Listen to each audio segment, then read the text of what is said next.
Oui, bonjour, c'est pour TV Marseille. Tu t'appelles comment? Esther. Esther tout court? Oui. Tu fais quoi dans la vie?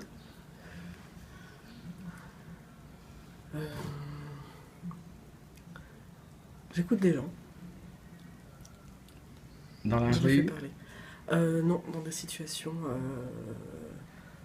particulières, soit dans un studio, soit en extérieur. Rarement dans la rue en déplacement.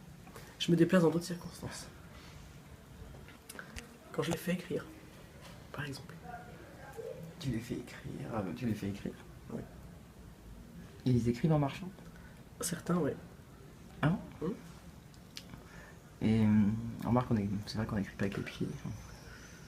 Si, c'est possible.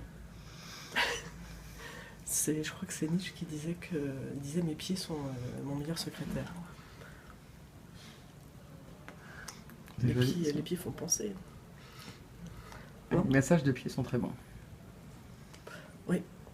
Donc tu fais des ateliers d'écriture itinérants, en clair. Mieux formulé, plus clairement, c'est ça, ouais. Enfin, ça a été formulé comme étant des ateliers d'écriture nomades. Mais maintenant, je dis plutôt que ce sont des ateliers d'écriture en déplacement. Et sur Marseille? À Rennes, bientôt. À Paris. Ils s'inscrivent auprès de toi? Non, c'est toujours avec des entremetteurs, des entremetteuses, des intermédiaires. Et si on veut faire un atelier avec toi, on fait comment? Je peux faire des ateliers particuliers, oui. On contacte, on prend rendez-vous. Ça peut être individuel ou collectif. Donc Esther tout court sur Facebook. Esther tout court sur Facebook, non, Esther Salmona. D'accord. Et alors, quelles sont les autres circonstances où tu fais parler les gens? Par exemple, pour une émission radio qui s'appelle Espace Film, sur Radio Grenouille, qui s'attache en fait à frôler et à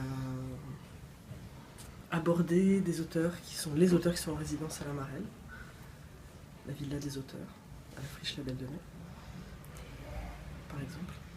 D'accord. Quoi d'autre encore? Quoi d'autre? Là, cette fois, c'est moi qui parle, c'est moins évident que Paysagiste. faire parler. Oui, aujourd'hui, j'ai reçu un mail qui me demandait de définir un peu ce que je faisais, et on m'a proposé paysagiste, praticienne hors agence. Et je trouve ça très bien. Je ne travaille pas en agence, je ne travaille pas derrière un ordinateur, j'ai aucune connaissance des logiciels qu'il faut connaître en fait pour faire du projet de paysage au sens technique et classique. Donc j'aborde les choses par la bande, souvent. Par la bande. Par la bande. La bande son. Entre autres, par les côtés. Un peu comme au billard. Un peu comme beau billard. Au billard, oui. Ah, un peu comme au billard. Oui, c'est les bandes. Ouais. Ah, je crois que tu parlais du beau billard. Ah, le beau billard? Ouais. Les bobards? Ah, le beau billard. Il y a aussi Monsieur Bobillard. Je connais Bobillot. Oui, aussi.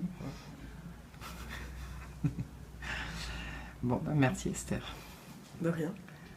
Un peu comme au billard.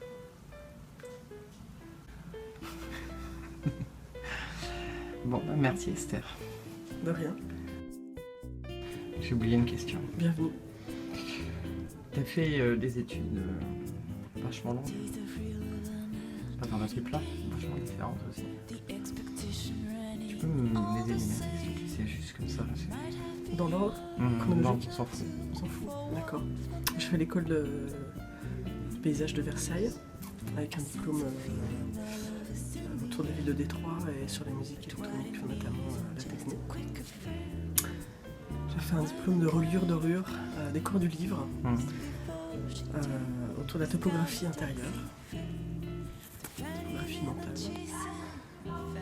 J'ai intégré aussi, entre 2005 et 2007, un post-diplôme de recherche en art audio entre la Ville Larson à Nice et l'École des Beaux-Arts d'Aix-en-Provence. Et j'ai aussi suivi le cursus Sciences Po SPIP, master expérimental en art politique et sciences sociales, l'année dernière. Je pense qu'à un moment, je vais reprendre quelque chose. Et la poésie dans tout ça? La poésie? Enfin, l'écriture, en tout cas, elle est arrivée comme centre et comme projet quand je préparais le concours d'entrée à l'école du paysage, donc en 2000. Et elle s'est tissée en fait autour voilà, du paysage, du son, de l'écoute et d'un travail pédagogique aussi, avec des publics divers et variés. En fait, l'écriture s'alimente de tout ça. Voilà. C'est riche. Tu cherches un boulot? Non. Merci Esther. De rien, Valérie.